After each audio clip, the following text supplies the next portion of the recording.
বিশ্বের শীর্ষ ধনকুবের এবং যুক্তরাষ্ট্রের সরকারি কর্মদক্ষতা বিভাগের চেয়ারম্যান ইলন মাস্ক মার্কিন আন্তর্জাতিক সাহায্য সংস্থা USAIDকে সন্ত্রাসী সংগঠন হিসেবে অভিহিত করেছেন।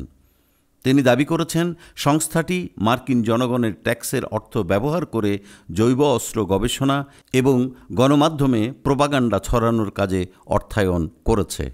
কাতার ভিত্তিক সংবাদ মাধ্যম আল জাজিরার এক প্রতিবেদনে বলা হয়েছে, ইলন মাস্ক সামাজিক যোগাযোগ মাধ্যম এক্সে 3টি পৃথক পোস্টে এই অভিযোগ তোলেন। তিনি বলেন, আপনারা জানেন কি USAID আপনাদের ট্যাক্সের টাকায় জৈব অস্ত্র গবেষণায় অর্থায়ন করেছে।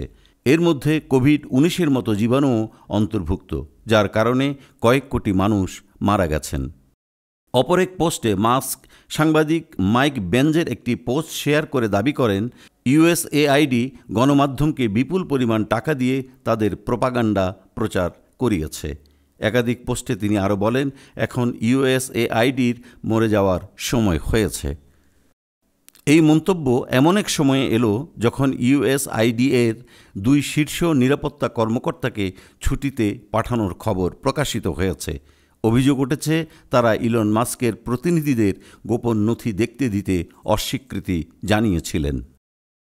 গত সপ্তাহে USAIDর সদর দপ্তরের সংরক্ষিত এলাকায় মাস্কের ব্যয় সংকোচন বিষয়ক টাস্ক ফোর্সের সদস্যদের প্রবেশাধিকার দিতে নিরাপত্তা কর্মকর্তারা বাধা দেন। এরপরই মাস্ক এক্সে পোস্ট করেন, এখন এটি বন্ধ করার সময় হয়েছে। এরপর USAIDর নিরাপত্তা পরিচালক জন ভারহিস এবং তার সহকারী ব্রায়ান ম্যাকগিলকে ছুটিতে পাঠানো হয়।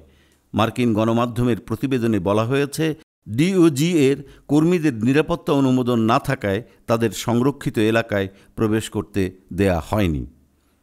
হোয়াইট হাউসের যোগাযোগ পরিচালক স্টিভেন চিউং অবশ্য ইলন মাস্কের এই দাবিকে ভুয়া সংবাদ ও সম্পূর্ণ মিথ্যা বলে উড়িয়ে দিয়েছেন। এক্সে দেওয়া এক পোস্টে চিউং বলেছেন, গণমাধ্যম কতটা অসতর্ক ও অবিশ্বাসযোগ্য এটি তারই প্রমাণ। এদিকে যুক্তরাষ্ট্রের আন্তর্জাতিক সহায়তা সংস্থা USAIDর অফিসিয়াল ওয়েবসাইট বন্ধ হয়ে গেছে।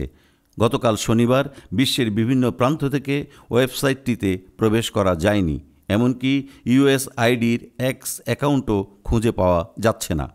রয়টার্সের এক প্রতিবেদনে বলা হয়েছে, ট্রাম্প প্রশাসন USAIDর স্বাধীনতা বাতিল করে সংস্থাটিকে মার্কিন পররাষ্ট্র দপ্তরের অধীনে আনার পরিকল্পনা করছে। বর্তমানে সংস্থাটির মাধ্যমে বিশ্বজুড়ে $42.8 বিলিয়ন মানবিক সহায়তা দেওয়া হয়, যা আপাতত স্থগিত রাখা হতে পারে। যুক্তরাষ্ট্রের শীর্ষ পররাষ্ট্রমন্ত্রী মার্কো রুবিও বলেছেন, ট্রাম্প প্রশাসন আন্তর্জাতিক সহায়তা বিতরণ ব্যবস্থায় পরিবর্তন আনতে চায়। বিশেষজ্ঞদের মতে USAIDকে পররাষ্ট্র দপ্তরের অধীনে আনা হলে এটি পুরোপুরি মার্কিন কূটনৈতিক স্বার্থের হাতিয়ার হয়ে উঠবে, যা এর মানবিক সহায়তার মূল লক্ষ্যকে দুর্বল করবে। বিশ্লেষকদের মতে USAID তার স্বাধীনতা হারালে বিশ্বের বিভিন্ন সংকটময় অঞ্চলে নিরপেক্ষ সহায়তা প্রদান কঠিন হয়ে পড়বে। তবে ট্রাম্প প্রশাসনের সমর্থকরা বলছেন, এই পরিবর্তন মার্কিন জনগণের অর্থের অপব্যবহার রোধ করতে সাহায্য করবে।